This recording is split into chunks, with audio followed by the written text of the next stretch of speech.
What's up, dude? Hello everybody, welcome back to my YouTube channel.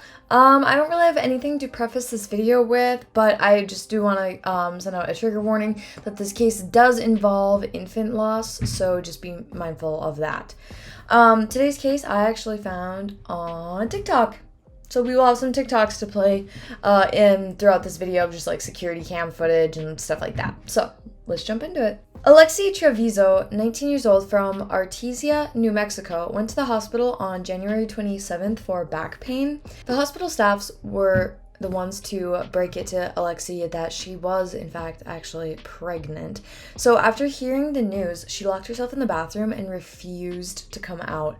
After a custodian cleaned up the bathroom, they noticed that the garbage bag was heavier than usual. After she looked through the bag, there she found a newborn baby boy. So here is some footage and a little bit more of an explanation of what happened with Alexi going to the bathroom. Alexi informs the medical staff that she needs to use the restroom. During this time, her mother checks on her to make sure that everything is okay. 15 minutes go by before a nurse does the same. But Alexi claims that she's merely having trouble going to the bathroom. However, the nurse is growing suspicious of the noises she can hear from inside. It sounds as though the paper towel dispenser is being used over and over again, while the toilet is being flushed several times and the sink is continuously running. It was all very strange. After 20 minutes and no sign of Alexi, the medical team has become extremely worried and notifies her that they're going to open the door. However, the teenager beats them to it. As she walks out, no one could have expected the horror scene left behind. Unbeknownst to the doctors, something unthinkably sinister has just taken place inside that restroom. While Lexi is being checked for injuries, a housekeeper is tasked with cleaning the bloody mess left behind, where she notices that the trash can seems heavier than usual. So at first the doctors thought that maybe she had done something to miscarry, but after the baby was found, they knew what had happened, or they had a pretty good idea of what had happened. The doctors and police went together and confronted Alexi and her mom, and here is their reaction.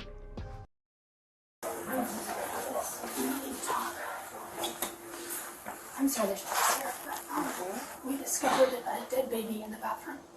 Oh my gosh. I'm sorry. It came out of me and I didn't know what to do. Lexi, I told you about this. But it I just asked you, baby, to tell me the truth. scary. It was not crying or nothing. What did you do to it? Okay, stop right here. I Stop, just put stop. it in the- Number one priority, guys. Number one priority is she just had a baby. I don't know if she's delivered the placenta. She's bleeding significantly. Yeah. I've spoken to the obstetrician at Loveless. They want her up there as soon as possible. I'm sorry about this, but in terms of delivering a baby and it looked like you tried to hide it, we do have to have the police involved. And nothing was crying. It came out with nothing. I know.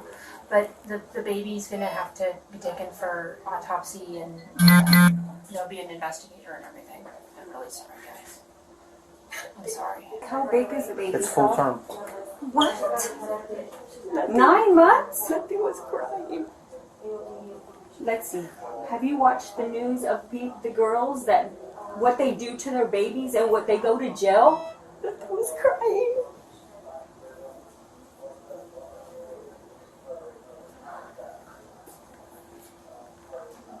Any other questions? Okay.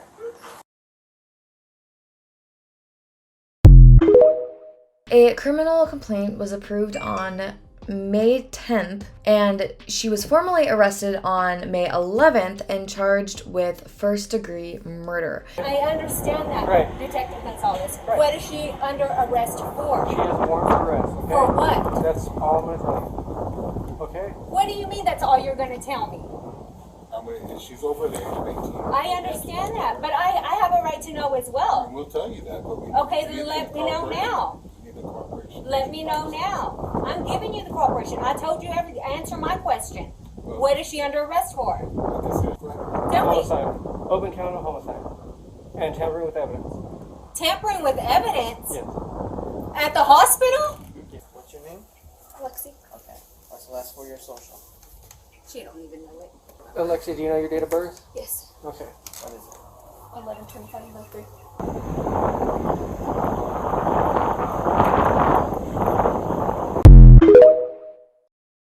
Alexi and her mom denied knowing that she was pregnant. But that's kind of impossible. Here is a TikTok with some photos of Alexi cheerleading during this time period where she was very obviously pregnant.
The baby's cause of death was due to a lack of oxygen.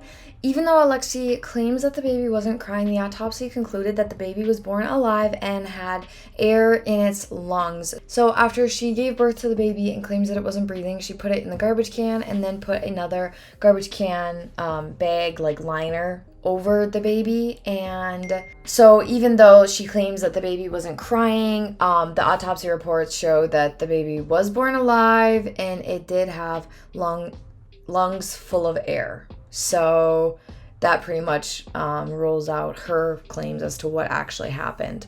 According to the police, Treviso is charged with first-degree murder or alternatively intentional abuse of a child resulting in death plus account for tampering with evidence. The above-named defendants, Alexi, did kill John Doe, that's what they're referring to the baby as, a human being without awful justification or excuse, the complaint said, alleging that Treviso did knowingly, intentionally, or negligently and without justifiable cause or permit John Doe, a child, to be placed in a situation that endangered or might have endangered John Doe's life or health, and the abuse resulted in the death of John Doe. They had said, oh, the mom was upset because she had had sex and hadn't told her. So they were going back and forth on that, and then she was just denying it, which was a little wasn't really deniable at that point in time. Right. So the patient was denying having sex at this point to her mom. Yeah, she was trying to state that she was still a virgin. After she came in from the bathroom and all the blood and all that. Okay. And they never once asked about the baby during the entire time you had contact with her once she left the bathroom. Even after they found out that the baby was found and all that, they never asked anything about the baby. The defendant, Alexi, did also destroy, change, hide, place, or fabricate physical evidence to wit John Doe with the intent to prevent the apprehension, prosecution, or conviction. The complaint added, Alexi was bailed out of jail after posting the $100,000 in bail, and she was able to attend graduation and graduated from her high school. A judge ordered that she attends counseling, but she is not required to wear an ankle monitor or be under house arrest. She had no priors, like she hadn't gotten in trouble for anything else before, so I can kind of understand why they're like, yeah, she's not really a flight risk. We don't need to be too concerned. So, I mean, I kind of see where they're coming from. Her pretrial hearing will be on September 11th, and the jury trial in her murder case will be October 2nd. Her attorney had issues with the hospital care because he claims that she went to the hospital to get care, but then, like, all this happened. Like, she got arrested and stuff. Well, probably because she committed a crime, but He also says that she didn't gain a bunch of weight, she didn't have anything that would indicate to her that she was pregnant. So again, okay, refer back to the video showing her very, very clearly pregnant. There is also footage of Alexi being questioned by the police about the timeline of events according to her. So here is that video. I just thought that's what it was. And I mean, the pain comes and goes, and so I didn't really think anything much of it. And it just kept hurting, and so my mom took me to the ER, and they just said that I had some kind of spray, and I don't even know what kind it was. And they just gave me medicine for it, and it wasn't helping. Okay. But I still didn't think anything much of it. I gave them my urine sample and see if for infection or anything. There was nothing, I guess, I don't know. And then I just kept hurting, and so I went to the clinic, and they did a urine sample, and they told me I was pregnant, and that's when I found out. You said it was yesterday? Yesterday. And where did you go? What clinic? What hospital? The one on Del Paso. Del Paso? Okay, which one? Lee? Yeah, that one. Okay. The one under construction. All right. Who took you? Myself. My parents were at work. Your parents were at work? Yeah. Okay. So I believe your mom said that she had accompanied you, or she took you, or she went with you? No, she didn't. Okay. I went by myself. All right. So as I mentioned to you before anything, I like to speak, with the truth. Obviously, okay. I spoke to some people, and I know that back in March, is when you spoke to some people, and you told them that you were pregnant. So you had prior knowledge, all right? So I'm not gonna. Back in March. Right. No. But yeah, crazy case, and this is just kind of where we are at right now, unfortunately. We won't know anything until those later court dates, but yeah, that is the case of Alexi Trevizo. If you guys found this video interesting, please be sure to give it a thumbs up down below. Don't forget to subscribe to my channel as well. I will be back on Monday with another True Crime Courier video, but that is it for me today. I hope you guys have a very happy and safe weekend out there. Emphasis on the safe. Bye, guys.